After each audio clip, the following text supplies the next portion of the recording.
Bacaan yang berikutnya ini adalah bacaan yang kemarin saya sudah sampaikan kepada saudara-saudara sekalian, bahwa kita sekarang harus berhati-hati dengan pekerjaan setan yang paling terakhir ini melalui siapa, agen-agennya, ya. Jadi kita ikuti di dalam pembacaan ini.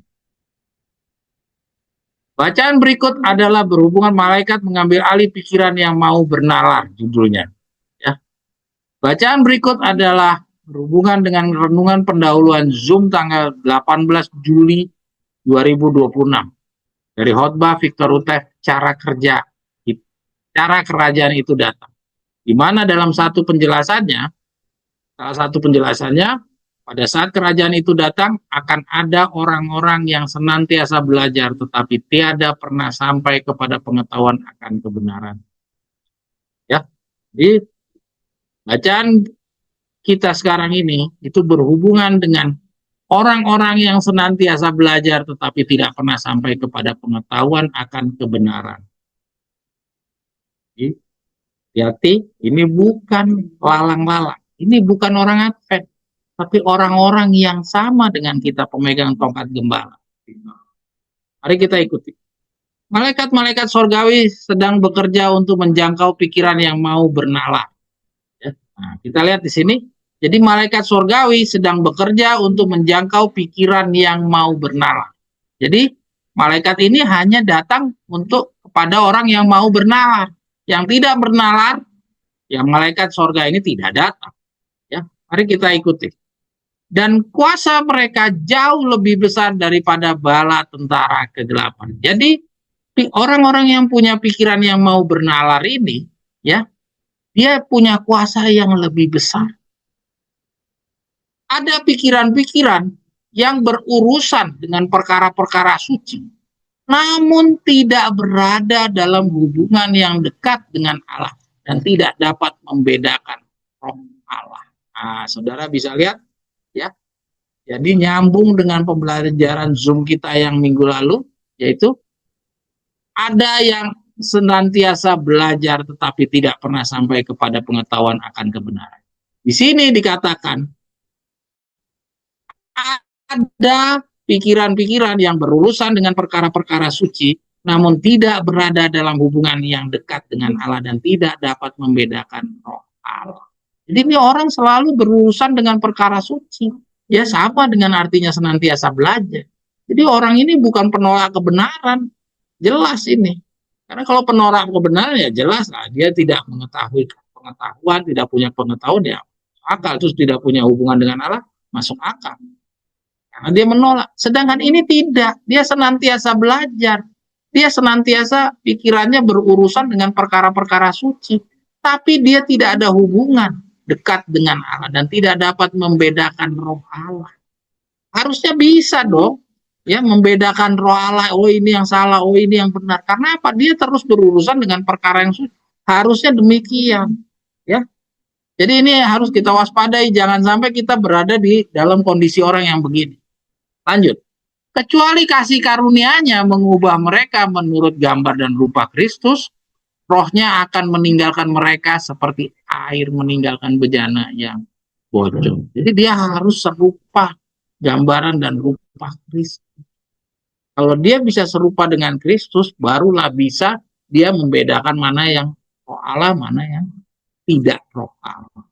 Satu-satunya harapan mereka adalah mencari Allah dengan segenap pikiran, hati, dan jiwa itu.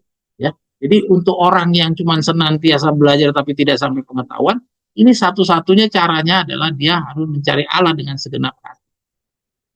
Maka mereka akan berjuang untuk memperoleh kemenangan dengan cara yang benar. Artinya selama ini tidak benar. Iblis akan mencuri imajinasi dan kasih sayangmu jika engkau memberinya kesempatan. Oh, jadi terlihat sekarang bahwa ternyata di belakang layarnya ini ada iblis yang membuat orang ini senantiasa belajar. Terus yang membuat orang ini punya pikiran-pikiran yang berurusan dengan perkara-perkara suci, namun tidak pernah ada hubungan dekat dengan Allah. Atau sudah belajar senantiasa, tapi tidak pernah sampai di dalam pengetahuan. Oh, ternyata ada oknum di belakang layarnya. Itu iblis. Mari kita baca catatan. Bacaan ini memperlihatkan bahwa umat Allah akan terbagi menjadi dua kelompok di dalam barisan kita, ya, barisan Davidian. Ella boleh digeser deh. Yaitu sebagian akan dikelompokkan sebagai bernalar dan sebagian lagi dikelompokkan sebagai yang tidak bernalar. Ya, kita udah tahu yang tidak bernalar yang tadi, ya, dia punya pikiran-pikiran yang apa tadi? Pasti yang di atas itu tadi. Pikiran-pikiran berurusan dengan perkara-perkara suci, namun tidak berada dalam hubungan dekat dengan Allah. Oke, lanjut ya. Ya. Nah, walaupun dalam khotbah Victor Utef cara kerja kerajaan itu datang, ia berbicara tentang lalang dan gandum. Namun dari terang yang terbuka sampai saat sekarang ini, mereka yang dikatakan senantiasa belajar tetapi tidak pernah sampai kepada pengetahuan akan kebenaran itu tentunya dapat kita pahami bukanlah lalang. Ya. Oke, kita mungkin loncat saja itu. Tadi kita udah bahas bahwa itu tidak mungkin bisa dikategorikan lalang. Karena apa? Karena lalang itu menolak. Sedangkan ini mereka ini senantiasa belajar. Ya, jadi jelas ini adalah bukan lalang, bukan gandum juga. Artinya dia ada di tengah. Kita sudah tahu orang yang ada di tengah ini lambangnya adalah sekam. Jadi kalau ada kelompok yang tidak sepakat, ada sekam, mau tidak mau dia mau taruh di mana ini orang yang kayak gini. Ya, kalau dia nggak mau mengatakan ada sekam, suruh dia mikir taruh di mana orang yang kayak gini. Ada pikiran-pikiran yang berurusan dengan perkara-perkara suci, namun tidak berada dalam hubungan dekat dengan Allah dan tidak dapat membedakan roh Allah. Mau ditaruh di mana orang-orang yang kayak gini nih? Kalau tidak percaya bahwa ada selain dari gandum, tidak masuk juga dikategorikan sebagai lalang. Taruh di mana orang ini? Lanjut, Dela.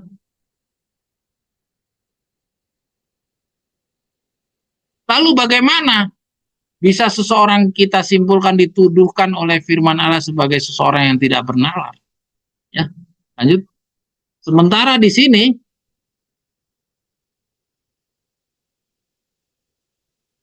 dikatakan mereka adalah orang-orang yang berurusan dengan perkara suci, antara lain dapat kita pahami dari bacaan berikut. Jadi bagaimana kok bisa katanya nih orang selalu belajar tapi tidak sampai pengetahuan, ya selalu dia berurusan dengan perkara-perkara suci, ya terus dibilang tidak bernalar.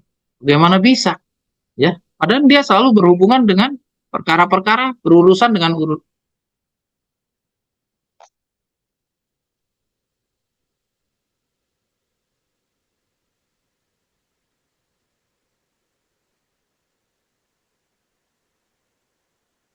ini sinyalnya jelek ini. Bagaimana bisa orang ini selalu berurusan dengan perkara-perkara yang suci, tapi dia bisa katakan tidak bernalar. Bagaimana bisa itu? Nah ini ya. Kebenaran yang jelas sekali dinyatakan dalam Alkitab. Ya. Kebenaran yang jelas sekali dinyatakan di dalam Alkitab. Telah ditanggapi dengan keraguan-raguan dan ketidakjelasan oleh kaum terpelajar. Ya.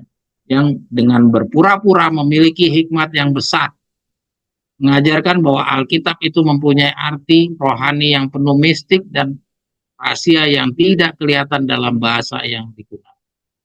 Orang-orang ini adalah guru-guru.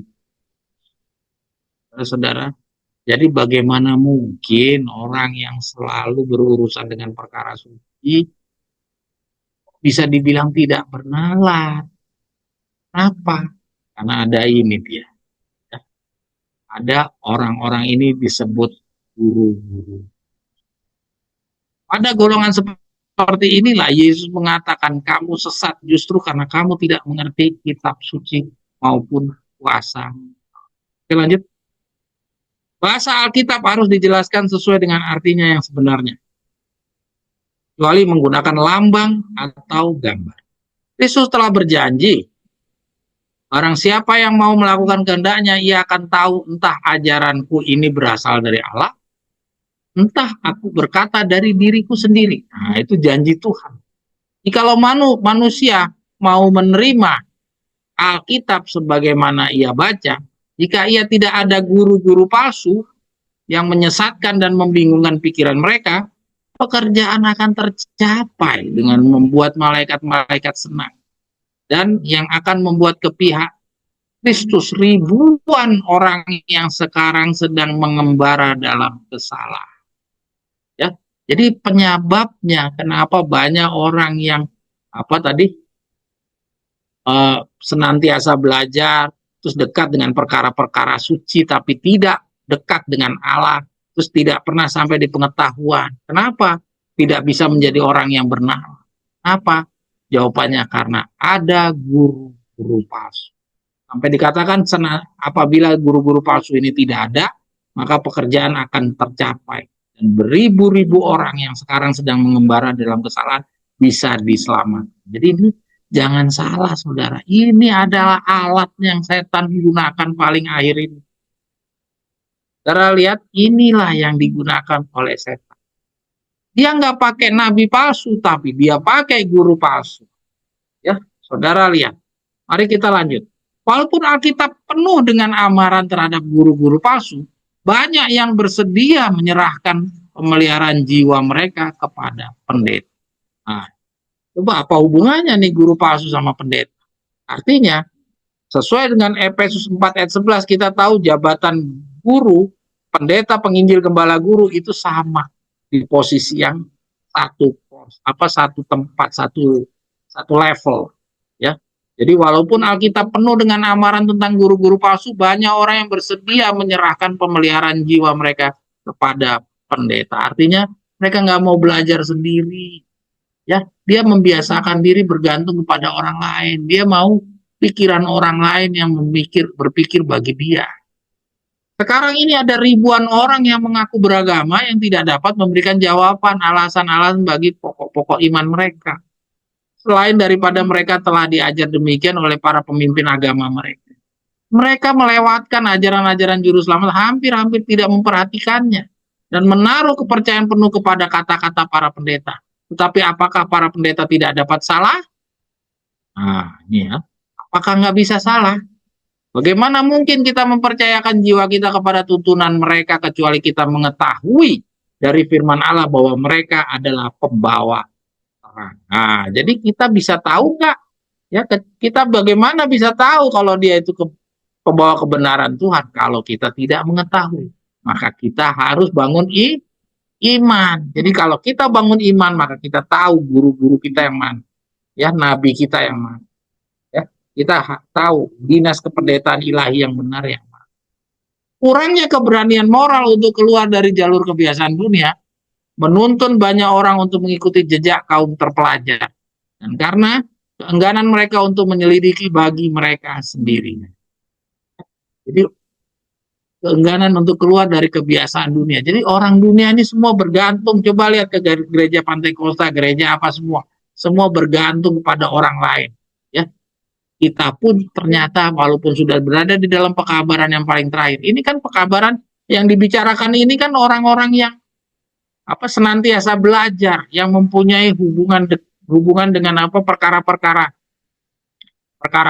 suci. Artinya ini bukan lalang, ini buat sekam, ya, buat orang-orang yang harusnya jadi gandum tapi tidak jadi gandum. Kenapa? Karena dia mengikuti jejak kaum pelajar, dia mengikuti kebiasaan-kebiasaan orang dunia, yaitu apa? Selalu mempercayakan kepada orang.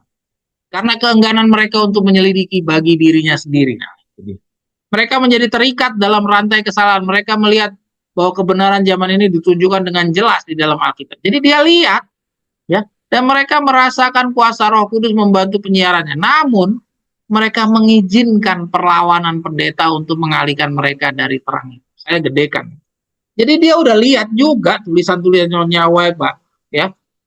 Yesaya 2 ayat 22, Yeremia 17 ayat 5, tidak boleh bergantung sama manusia. Dia tahu. Tapi dia biarkan dirinya bergantung. Kenapa? Karena dia terikat di dalam organisasi, ya. Dia terikat di dalam komunitas sukuisme. Jadi misalnya orang Ambon, orang Manado, ya. Dia terikat, dia lupa bahwa harusnya itu dia tinggalkan semuanya itu. Ya, dia mengizinkan untuk perlawanan pendeta untuk mengalihkan mereka dari terang itu. Walaupun akal dan hati nurani diyakinkan, jiwa-jiwa yang tertipu ini tidak berani berpikir beda dari pendeta. Dan demi pertimbangan individu mereka, kepentingan-kepentingan abadi mereka dikorbankan kepada ketidakpercayaan, kesombongan, dan prasangka buruk orang lain. Benar, ayo. Ya, ini nyonya awet semua, saudara. Carilah pengajaran tongkat Taurat dan kesaksian. Siapa yang tidak berbicara sesuai dengan perkataan ini, maka baginya tidak terbit pajak. Umat Allah dituntun kepada Alkitab sebagai perlindungan mereka terhadap pengaruh guru-guru palsu. Nah, lihat. Jadi, saudara, saya, kita semua ditugaskan untuk menggunakan Yesaya 8 ayat 20. Kenapa? Karena setan sedang kerja nih lewat guru-guru palsu. Ya. Dan kuasa yang menipu dari roh kegelapan, setan menggunakan setiap sarana yang mungkin untuk mencegah manusia memperoleh pengetahuan mengenai Alkitab. Nah, dicegah tuh lewat apa? Lewat guru-guru palsu ini. Jadi ada time setting ditolak, atau time setting dibuatin yang mirip, ya 2027 dibuatin 2026, ya. Itu adalah cara setan. Lewat siapa? Guru-guru palsunya. Jadi bukan orang per orang, individu-individu, ada pemimpinnya yang ngajarin, ya, yang mendorong untuk orang-orang tuh mempunyai pandangan, oh, selain 2027 ada 2026, ada lagi 2028, ya. Ada lagi kalau nggak 2028, 2029. Coba lihat. Ya, itu bukan guru kebenaran. Nanti habis ini kita baca guru kebenaran. Mudah-mudahan waktu cukup. Ya. Karena kata-kata Alkitab yang jelas mengungkapkan penipuannya. Jadi nggak suka itu si guru-guru palsu. Ya. Pada setiap kali pekerjaan Allah dibangun, raja kejahatan bangkit dengan lebih giat lagi tuh, lihat. Ya. Ketika kita sampaikan ke Romel, nanti Romel mau didatengin lagi sama orang mereka itu, ya. Jadi kita lanjut. Sekarang ia menggunakan usahanya yang paling keras dalam perjuangannya yang terakhir, melawan Kristus dan pengikut-pengikutnya. Nah, jadi guru palsu ini adalah perjuangan setan yang paling terakhir, ya, usaha yang paling keras. Ya, kita terus. Penipuan besar terakhir akan segera digelar di hadapan kita. Antikristus akan melakukan pekerjaan-pekerjaannya yang mengherankan di depan mata kita. Begitu miripnya pemalsuan itu dengan yang aslinya. Sehingga mustahil untuk membedakan kecuali oleh Alkitab. Setiap pernyataan dan setiap mukjizat harus diuji oleh kesaksian. Harus diuji. Siapa yang uji? Diri kita. Jangan biarkan orang lain berpikir bagi kita. Jadi setan bekerja lewat guru-guru. Nah, ya, lanjut. Ini semuanya KA624, KA623, 6 sekian-sekian itu. Itu nyambung semua, jadi saya tidak comot-comot keluar dari konteks, itu semua dalam konteks yang masih sama, ya, saudara bisa diikuti. Sekarang kita lihat, apa sih produknya guru-guru palsu ini? Ya. Dari mulanya, hamba-hamba Allah telah berjuang melawan guru-guru palsu. Ya, ini masih lanjut tuh. Bukan saja sebagai orang-orang jahat, tetapi berulang-ulang sebagai pengajar kepalsuan yang fatal. Tuh, Nyonya White bilang fatal nih guru-guru palsu. Dia nggak bilang nabi palsu, saudara. Ya, tapi dia bilang guru palsu. Ya, nanti akan saya ajak saudara berpikir apa bedanya guru palsu sama nabi palsu. Lebih berbahaya yang mana? Ya, saya ikuti terus. Kepada jiwa, palsuan yang fatal kepada jiwa. Elia, Yeremia, Paulus dengan tegas dan tidak gentar menentang mereka yang mengalihkan orang-orang dari firman Allah. Jadi lihat, jadi guru-guru ini dari dulu sebenarnya udah jadi masalah nih. Musuh bagi Elia, musuh bagi Yeremia, musuh bagi Paulus. Bahwa kebebasan yang menganggap iman yang benar suatu keagamaan tidak penting, tidak diterima oleh para pembela kebenaran. Nah, itu ajaran mereka. Yaitu apa? Kamu nggak bebas. Kamu nggak bisa menguji sendiri. Kamu harus gantungkan kepada kami, guru-guru kebenaran. Itu dia jualannya mereka. Bahwa kebebasan yang menganggap iman yang benar suatu keagamaan tidak penting, tidak diterima oleh para pembela kebenaran. Itu jualannya mereka. Itu yang diperangi oleh Elia, Yeremia, Paulus. Untuk mempertahankan doktrin-doktrin yang salah atau praktek-praktek yang tidak Kristiani, sebagian orang menggunakan ayat-ayat Alkitab di luar konteks, mungkin mengutip setengah ayat, ya, untuk membuktikan pendapat mereka. Sementara sebagian yang sisa akan menunjukkan arti yang berlawanan. Ya. Cermati kata-katanya, ya. Dia menggunakan ayat-ayat Alkitab di luar konteks, mengutip setengah ayat. Ya, nanti saya akan jelaskan saudara bedanya sama nabi palsu apa. Ya, mungkin saya langsung saja saya tunjukkan. Lihat ayat-ayat Alkitab di luar konteks dia gunakan.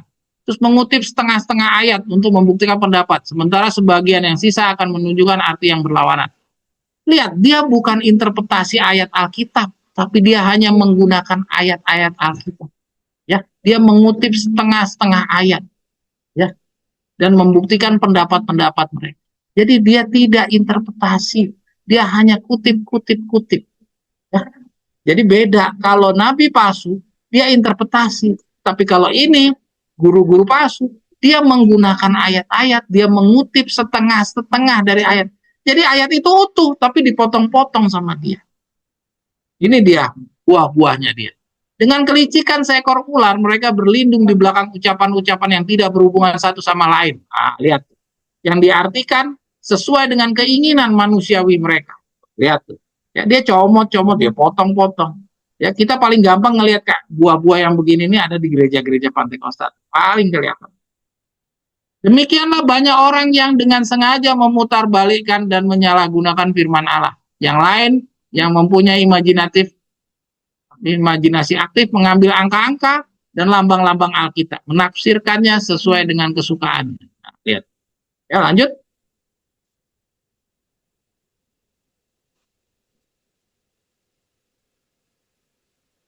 Lanjut. Dengan mengabaikan kesaksian Alkitab sebagai penafsir dirinya sendiri. Kemudian mereka mengemukakan tingkah laku mereka yang aneh itu sebagai ajaran-ajaran Alkitab. Lihat, ini lanjutan ya, KA 547. Jadi bukan saya comot-comot mengeluarkan, tuh saya membuat kesimpulan guru-guru palsu ini harus kita hati-hati. Padahal keluar dari konteks. Tidak, ini semua masih satu konteks. Bila mana pelajaran Alkitab diadakan tanpa roh yang mau diajar, tanpa doa dan kerendahan hati, ayat-ayat yang paling sederhana dan paling jelas serta ayat-ayat yang paling sulit akan diputar balikkan dari artinya yang sebenarnya. Mimpin, nah ini masih lanjut lagi tuh. 547.3. Jadi artinya masih bicara tentang si guru palsu. Pemimpin-pemimpin kepausan memilih bagian-bagian Alkitab yang paling sesuai dengan maksud-maksud mereka. Nafsirkannya sesuai dengan kemauan mereka, lalu menyampaikannya kepada orang-orang, sementara mereka melarang mempelajari sendiri Alkitab dan mengerti kebenarannya yang kudus itu.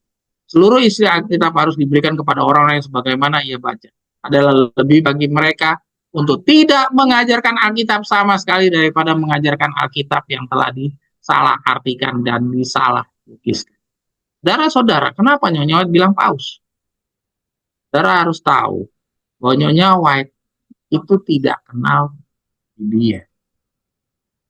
Nyonya White tidak kenal dia.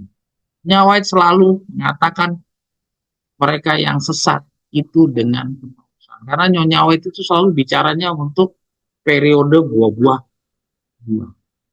Dia akan bicara tentang hari Minggu, pemaksaan hari Minggu itu sebagai produk-produk dari kepausan. Dan Nyonya White selalu bicara kepausan. Nah, itu dalam membaca hal-hal yang demikian, kita harus dibawa terang daripada. Oke, lanjut. Saudara sekalian, lanjut. Alkitab, ini masih ada lanjutannya. Alkitab telah dirancang untuk menjadi penuntun kepada semua orang yang rindu mengenal kehendak pencipta mereka.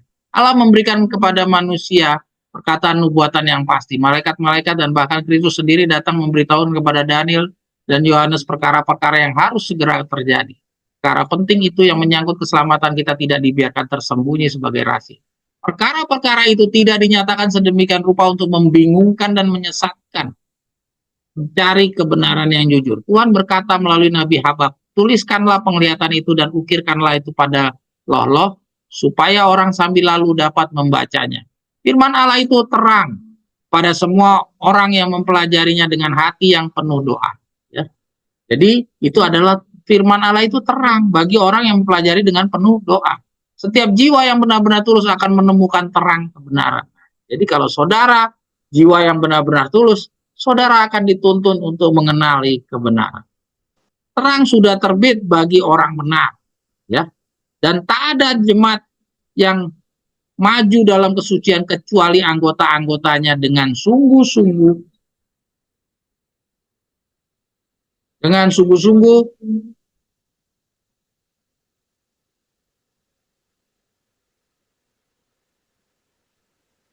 mencari kebenaran seperti mencari harta yang terpendam. Nah, saudara lihat di sini, saya besarkan, jangan digeser. Jangan digeser. Dinaikin dong. Jadi saudara lihat, ini saya besarkan. Jadi yang membedakan antara orang yang belajar dengan guru-guru palsu, dengan orang yang mau mengikuti kebenaran dengan sungguh-sungguh, kita lihat di sini, ya. Kita lihat di sini. Firman Allah itu terang kepada semua orang yang mempelajarinya dengan hati yang penuh doa. Setiap jiwa yang benar-benar tulus akan menemukan terang kebenaran. Nah, jadi setiap jiwa yang benar-benar tulus akan menemukan terang kebenaran. Terang kebenaran yang bagaimana? Jadi dia tidak bergantung kepada guru-guru palsu. Jadi kalau dia benar-benar tulus, dia akan menemukan terang kebenaran. Terang yang bagaimana itu? Yaitu terang yang sudah terbit bagi orang benar, ya. Dan tak akan ada jemaat yang maju dalam kesucian.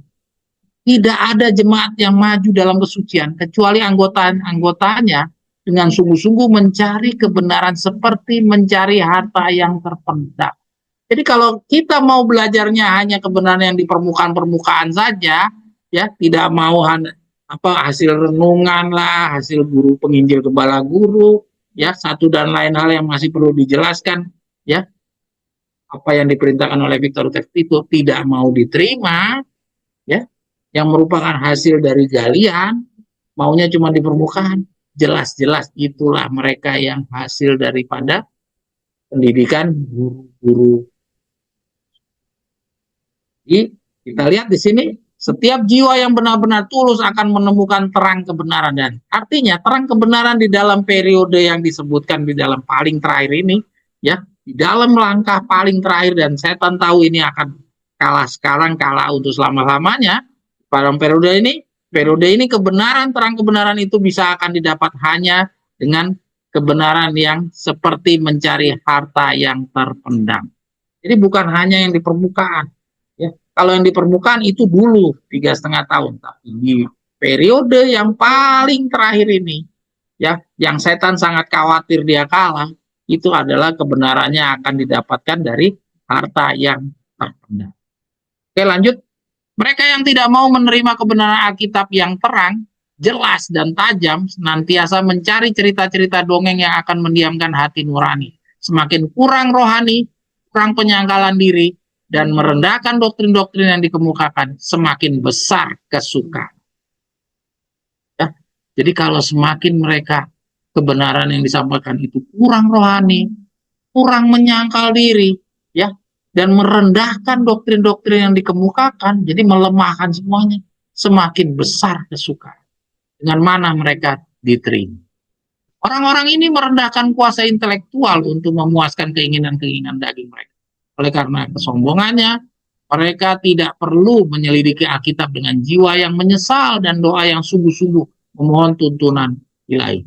Ya, jadi kalau cuma yang enak-enak aja itu nggak perlu, ya, sungguh-sungguh, nggak perlu doa sungguh-sungguh, itu pasti dapat. Mereka tidak mempunyai perisai untuk menangkis penipuan, ya. Jadi orang-orang yang kayak gini ini nggak punya perisai untuk menangkis penipuan. Setan siap sedia memenuhi keinginan-keinginan hati dan menyembunyikan penipuannya itu di tempat kebenaran. Demikian caranya kepausan mendapatkan kekuasaan atas pikiran-pikiran manusia. Ya, ini kembali lagi, walaupun disebut paus, bukan berarti itu kepausan untuk paus di gereja Katolik, ya. Ini pada kita. Dan oleh penolakan kebenaran, beberapa kebenaran itu melibatkan salib, maka Protestan pun menuruti jalan yang sama.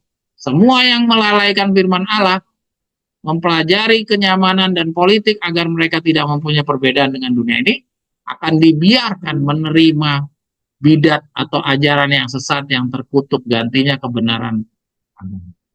Tiap bentuk kesalahan yang dapat dipikirkan akan diterima oleh mereka yang dengan sengaja menolak kebenaran.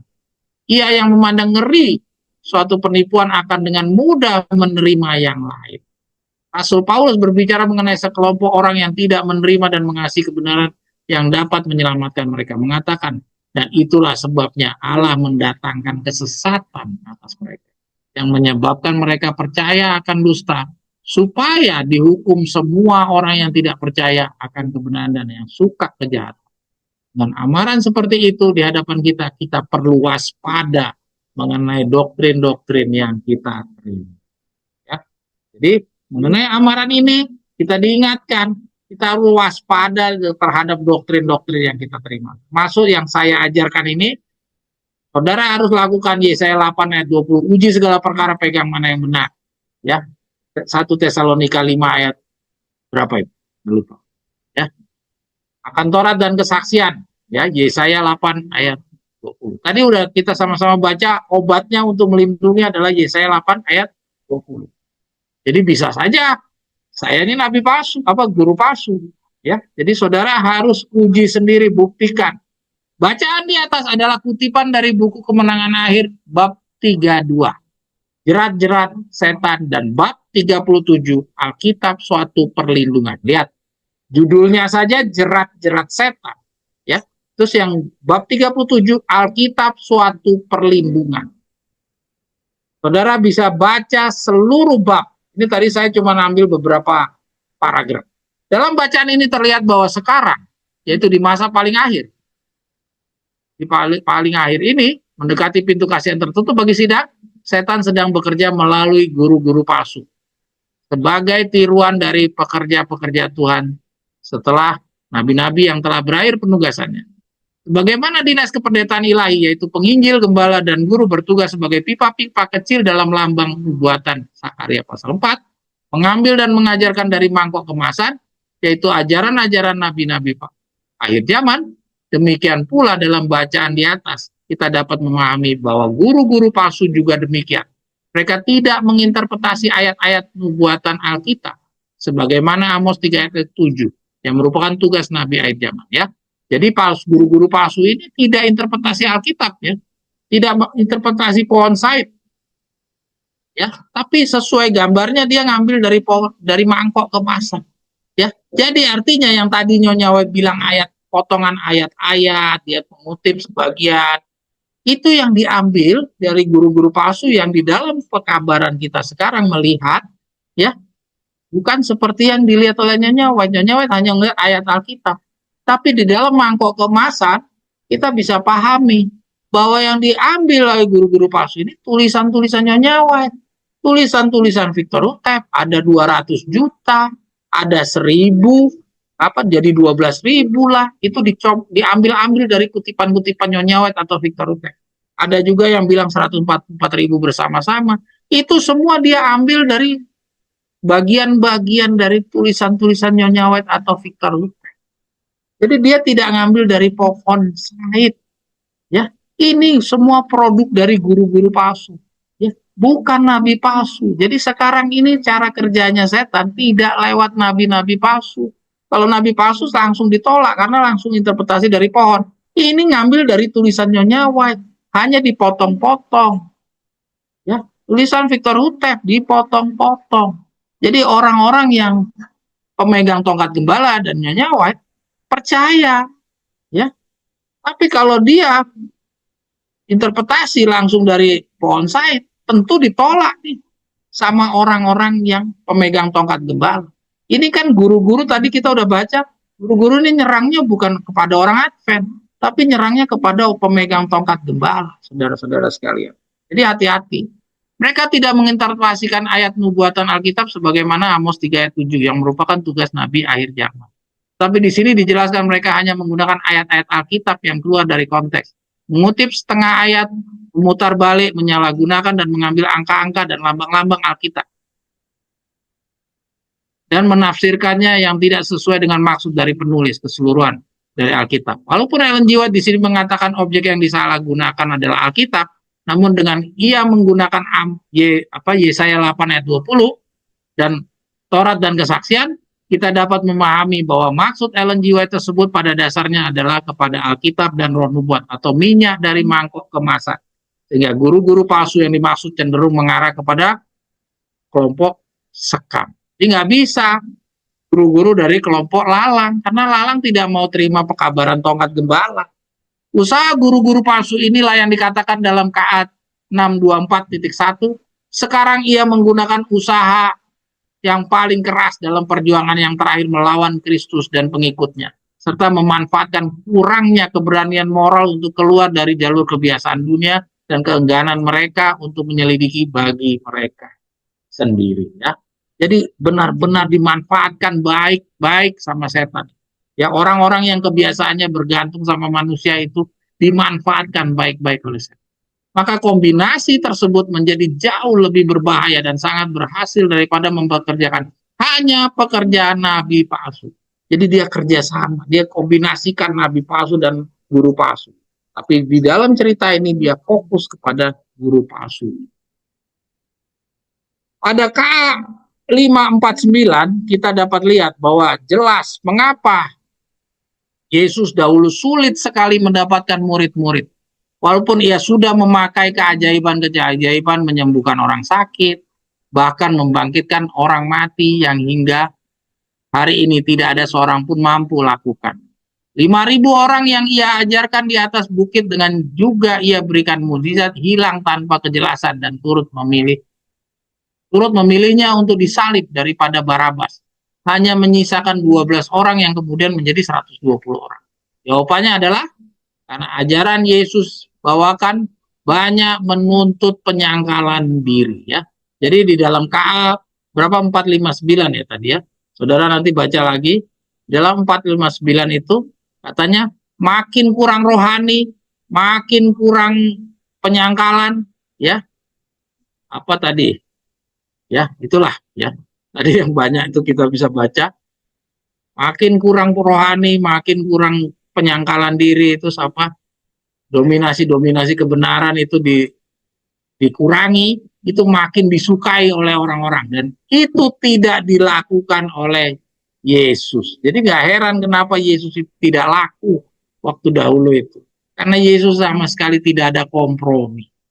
Ya, terus, nah itu KA 549.3 nanti saudara bisa baca. Ya, jadi saudara sekarang bisa lihat kenapa Yesus dulu susahnya minta ampun mencari umat, cuma dapat 12 orang yang kita lihat, yang 120 orang kita nggak dapat ceritanya seperti apa dia dapatnya. Jawabannya adalah karena ajaran yang Yesus bawakan banyak menuntut penyangkalan diri, sehingga tidak menyenangkan orang-orang Yahudi. Seakan-akan Yesus kalah dalam ilmu marketing dengan hasil ciptaannya sendiri, yaitu setan. Ya, jadi kita lihat kelihatan bahwa Yesus seakan-akan kalah dalam ilmu marketing dengan setan ciptaannya sendiri. Ya. Yesus pun datang dalam kemasan yang buruk, tidak bernilai jual. Ya, nubuatan Yesaya 53 silakan dibaca. Dalam ilmu marketing yang kita pahami, mengenal upaya mempengaruhi dengan usaha merayu, mengemas dengan kemasan-kemasan yang menarik, mempengaruhi panca indera. Ilmu marketing juga mengenal usaha menyesuaikan dengan keinginan calon sasaran, sehingga identik dengan pemaafan dan toleran. Sedangkan Tuhan dalam hukumnya kita semua telah ikuti, tidak ada sedikit pun kompromi. Terlihat dari peristiwa di Gunung Sinai saat Musa turun setelah mengambil loh batu, tulisan tangan Tuhan Allah sendiri. Jadi jangan pula kita heran jika sekarang ini dengan banyaknya kelompok-kelompok pemegang kebenaran sekarang terlihat sulitnya kita yang tegas kepada hanya demikian firman Tuhan memperoleh respon positif dari banyak orang yang dalam sidang Laodikia. Ya, jadi jangan heran kalau kita tidak memperoleh respon positif. Ya, kita sulit untuk dapat respon positif dari orang-orang di dalam gereja. Penyebab salah satunya adalah kemasan kita tidak menarik, tidak marketable. Ya. Jadi karena kita nggak menarik, kita nggak punya organisasi, jumlahnya terbatas, orang-orangnya nggak punya talenta marketing, ya ngomongnya juga nggak lancar, tidak pintar merayu, tidak bisa menggoda, tidak bisa mengemas ajaran itu seperti sesuai selera orang-orang. Jadi jangan heran kalau kita juga akhirnya sama seperti Yesus, sulit sekali mendapatkan orang-orang untuk mau belajar dengan kita. Sama seperti Yesus dahulu, jumlahnya paling kecil, paling hina, tak berharga, serta paling tidak diminati. Sehingga banyak orang yang seperti yang disebutkan dalam kutipan ini, bila ajaran yang dibawakan semakin kurang rohani, kurang penyangkalan diri, dan merendahkan doktrin-doktrin yang dikemukakan, maka tentunya orang akan lebih banyak cenderung memilih kelompok tersebut yang penuh toleran terhadap selera dan harapan, yang menyayangi perbuatan-perbuatan yang berdosa. Kemudian obatnya untuk terhindar dari pekerjaan dari guru palsu, nasihat yang kita dapat dalam bacaan antara lain hukum pikiran, ya. Ini dia. Ya, ini obatnya untuk terhindar dari pekerjaan guru palsu. Tadi kan kita udah lihat ya, bahwa orang yang mencari kebenaran sungguh-sungguh, dia akan mencari kebenaran yang seperti mencari harta terpendam. Ya, itu adalah obatnya untuk terhindar dari guru-guru palsu. Ini ada lagi kutipan yang diberikan juga. Adalah suatu hukum bagi pikiran bahwa ia akan menyempit atau meluas sesuai dengan ukuran hal-hal yang dengannya ia menjadi akrab. Kemampuan mental pasti akan menyusut dan kehilangan kesanggupannya untuk menangkap makna-makna yang dalam dari firman Allah. Kecuali jika kemampuan itu digerakkan dengan sungguh-sungguh dan terus-menerus untuk tugas mencari kebenaran. Saya ulangi, kecuali kemampuan itu digerakkan dengan sungguh-sungguh dan terus-menerus untuk tugas mencari kebenaran. Ya, jadi kalau orang sungguh-sungguh mencari kebenaran, ini dia. Pikiran akan meluas jika digunakan untuk menelusuri hubungan antar pokok-pokok dalam Alkitab, membanding-bandingkan ayat dengan ayat dan hal-hal rohani dengan hal-hal rohani. Masuklah ke bawah permukaan, harta-harta pikiran yang paling kaya sedang menunggu bagi pelajar yang terampil dan terang. Coba ke atas lagi sedikit. Coba ke atas. Nah, op. Coba lihat, saudara. Pikiran akan meluas jika digunakan untuk menelusuri hubungan antara pokok-pokok dalam Alkitab, membanding-bandingkan ayat dengan ayat dan hal-hal rohani dengan hal-hal rohani. Masuklah ke bawah permukaan. Nah, jadi saudara lihat bagaimana dengan praktek nabi palsu tadi, guru-guru palsu. Guru-guru palsu tadi hanya menggunakan satu ayat, dia mengeluarkan dari konteks. Terus dia mengambil sebagian-sebagian dari ayat-ayat itu, tidak mau dia menampilkan seluruhnya. Jadi jelas dia tidak sesuai dengan kata-kata ini. Karena kata-kata ini dia lakukan apa? Harusnya dia lakukan apa? Dia menelusuri hubungan antara pokok-pokok dalam Alkitab, membandingkan ayat dengan ayat, bukan mencomot satu ayat keluar dari konteks, ya. Bukan hanya mengambil sebagian-sebagian saja, ya, dari ayat-ayat, ya. Tapi dia membandingkan ayat dengan ayat, pokok dengan pokok, hal rohani dengan hal rohani. Itu dalam menyajikan pelajaran-pelajaran kepada domba-domba. Lalu obat apa lagi yang untuk melindungi kita dari nabi-nabi, guru-guru palsu? Masuklah ke bawah permukaan. Jadi kebenaran dari guru-guru palsu itu berbeda dengan guru-guru yang benar. Guru yang benar, dia memasukkan ke bawah permukaan. Harta-harta pikiran, geser, harta-harta pikirannya yang paling kaya sedang menunggu bagi pelajar yang terampil dan tekun. Nah, jadi lihat di dalam terakhir ini itu ada harta-harta yang sedang menunggu, harta-harta yang paling kaya sedang menunggu di bawah permukaan. Jadi kalau nggak ada yang gali, itu tidak akan terungkap. Ya. Jadi dari pembahasan tentang bagaimana setan akan bekerja di periode paling akhir ini, kita dapat jalan teraman untuk dapat terlepas dari agen-agennya yang sangat pandai mempengaruhi orang-orang yang tidak sungguh-sungguh dengan, dan tak akan ada jemaat yang maju dalam kesucian kecuali anggota-anggotanya dengan sungguh-sungguh mencari kebenaran seperti mencari harta yang terpendam. Itu dari kutipan yang tadi, yaitu memahami bahwa akan ada persepsi baru tentang kebenaran, kejelasan, dan kekuatan yang akan dilihat oleh semua orang. Saya ulangi, yaitu memahami bahwa akan ada persepsi baru tentang kebenaran, kejelasan, dan kekuatan yang akan dilihat oleh semua orang. Mereka yang memiliki hak istimewa untuk duduk di bawah pelayanan seperti itu akan rentan, ya, terhadap pengaruh Roh Kudus. Nah, lihat, kalau kita mau duduk di dalam hak istimewa ini, kita akan mendapatkan pengaruh Roh Kudus. Rasakanlah kekuatan yang membangkitkan semangat dari sebuah kehidupan yang baru, yang berarti tidak akan ditemukan oleh kitab-kitab yang hanya berkeinginan menerima kebenaran yang hanya di permukaan. Kata-kata yang dihitamkan itu kita akan dapatkan di dalam bacaan yang berikutnya. Pada bacaan berikutnya kita akan dapat membedakan guru-guru palsu dengan seorang guru yang bersandar kepada Allah. Kita baca 10 menit atau 15 menit.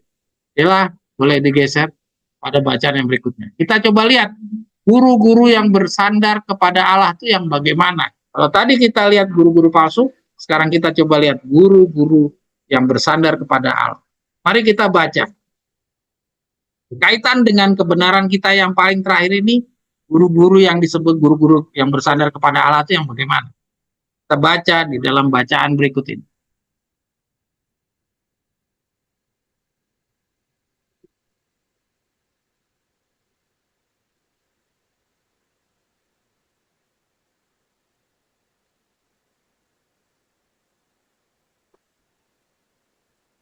Ya, kita lihat ini, saudara. Seorang guru yang bersandar kepada Allah. Hidup kita haruslah terikat dengan kehidupan Kristus. Kita harus terus-menerus menimba darinya, mengambil bagian darinya. Roti hidup yang turun dari surga, yang mengalir dari mata air yang selalu segar, yang selalu memberikan harta yang berlimpah. Jika kita senantiasa mengutamakan Tuhan, mengizinkan hati kita untuk mengucap syukur dan memuji Dia, kita akan memiliki kesegaran yang terus-menerus dalam kehidupan religius kita. Saudara lihat, saya hitamkan itu. Kita akan memiliki kesegaran yang terus-menerus dalam kehidupan religius kita. Doa-doa kita akan menjadi sebuah percakapan dengan Tuhan. Seperti kita berbicara dengan seorang teman. Dia akan berbicara tentang misteri-misterinya kepada kita secara pribadi. Seringkali kita akan merasa sukacita dan manis dari kehadiran Yesus. Seringkali hati kita akan menyala-nyala di dalam diri kita saat dia mendekat untuk berkomunikasi dengan kita seperti dia melakukan dengan Henokh. Ketika hal ini menjadi pengalaman yang sesungguhnya bagi orang Kristen, maka akan terlihat dalam hidupnya sebuah kesederhanaan, kerendahan hati, kelemah lembutan, dan kerendahan hati yang menunjukkan kepada semua orang yang bergaul dengannya bahwa ia telah bersama dengan Yesus dan belajar darinya. Ya, ini abstrak ya, tapi inilah Nyonya White. Di dalam diri mereka yang memilikinya, agama Kristus akan menyatakan dirinya sebagai prinsip yang menghidupkan. Prinsip yang melingkupi energi rohani yang hidup dan bekerja. Di sana akan terlihat kesegaran dan kekuatan serta kegembiraan yang abadi. Hati yang menerima firman Allah tidak seperti kita loncat aja langsung yang dihitamkan. Pengalaman ini memberikan kepada setiap pengajar kebenaran kualifikasi yang akan membuatnya wakil Kristus. Saudara, pengalaman ini memberikan kepada setiap pengajar kebenaran kualifikasi yang akan membuatnya menjadi wakil Kristus. Setiap pengajar di sini adalah guru-guru kebenaran. Pengalaman ini memberikan kepada setiap pengajar kebenaran kualifikasi yang akan membuatnya menjadi wakil Kristus. Roh pengajaran Kristus akan memberikan kekuatan dan keterus-terangan pada komunikasi dan doa-doanya. Saksiannya tentang Kristus tidak akan menjadi kesaksian yang sempit dan tidak bernyawa. Pendeta tidak akan berkhotbah dengan topik yang sama dan berulang-ulang. Pikirannya akan terbuka terhadap penerangan Roh Kudus yang terus-menerus. Kristus berkata, barang siapa yang makan dagingku dan minum darahku, ia mempunyai hidup yang kekal. Bapa yang hidup telah mengutus aku dan aku hidup oleh Bapa. Jadi barang siapa makan aku, ia akan hidup olehku. Roh yang menghidupkan, perkataan yang kukatakan kepadamu, yaitu roh dan mereka adalah hidup. Ketika kita makan daging Kristus dan minum darahnya, unsur kehidupan kekal akan ditemukan dalam pelayanan. Tidak akan ada dana, hal-hal baru dan lama, ide-ide yang sudah basi dan sering diulang-ulang. Saya nggak tahu ini kenapa ada kata-kata dana ini. Saya nggak bisa hilangkan karena memang dari sananya begitu. Khotbah yang jinak ya, saya ulangi, tidak akan ada dana Tidak akan ada dana hal-hal baru dan lama ide-ide yang sudah basi dan sering diulang-ulang. Ini dan atau apa? Tidak akan ada dan hal. Nggak tahu itu apa ya. Ya, saya nggak tahu, coba nanti ditelusuri bahasa Inggrisnya ya. Khotbah yang jinak dan membosankan akan berhenti. Kebenaran-kebenaran lama akan disajikan, tetapi mereka akan dilihat dalam sudut pandang yang baru. Ah, ini lihat ya. Jadi pengajar-pengajar yang Tuhan punya sekarang ini dia, ya. Kebenaran-kebenaran lama akan disajikan, tapi mereka akan dilihat dalam sudut pandang yang baru. Jadi persis ya, pekabaran-pekabaran yang sudah dibukakan oleh Yesus di 3,5 tahun yang belum dipahami akan dibuka di dalam 40 hari. Itu dalam pemahaman yang sudah kita sama-sama ikuti. Akan ada persepsi baru tentang kebenaran, kejelasan, dan kekuatan yang akan dilihat oleh semua orang. Mereka yang memiliki hak istimewa untuk duduk di bawah pelayanan seperti itu akan rentan terhadap pengaruh Roh Kudus. Nah, ini yang tadi yang saya taruh di paragraf paling terakhir bacaan yang sebelumnya. Rasakanlah kekuatan yang membangkitkan semangat dari sebuah kehidupan yang baru. Saudara udah rasakan nggak belajar dengan kita yang sudah selalu baru, yang melihat sesuatu kebenaran yang lama di dalam perspektif yang baru? Nah, saudara lihat tidak? Ya. Silakan saudara putuskan sendiri. Api kasih Allah akan dinyatakan di dalam diri mereka. Kemampuan perspektif mereka akan dipercepat untuk melihat keindahan dan keagungan kebenaran.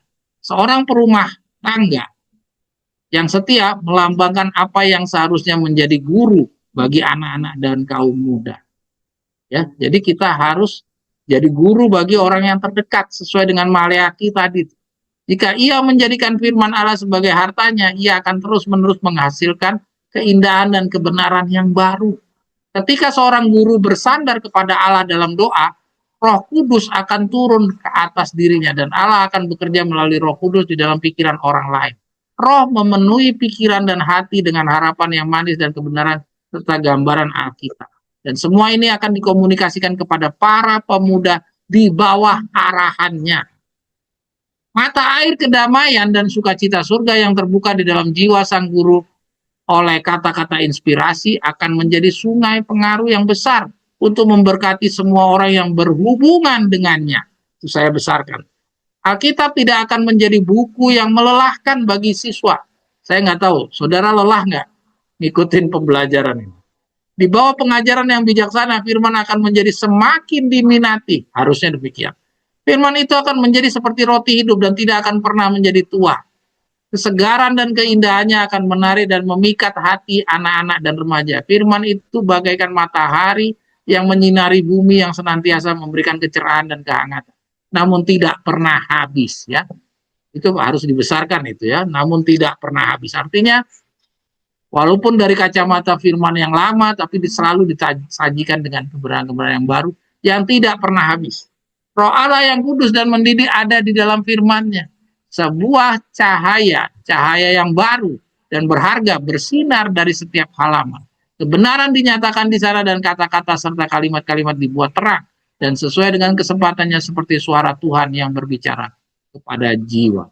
Christ Objects Lesson bab 11, hal-hal baru dan lama. Lihat saudara, hal-hal baru dan lama. Dan hal-hal baru dan lama ini guru-guru yang menyampaikan, bukan nabi, saudara. Dan jelas di sini bukan guru palsu yang menyampaikan. Inilah guru-guru yang dipunyai oleh Allah untuk pekerjaan yang paling terakhir ini, yaitu pekerjaan sesudah pekerjaan itu ditinggalkan oleh nabi, jabatan nabi, digantikan oleh yaitu pekerjaan pendidikan tambahan. Persiapan 40 hari.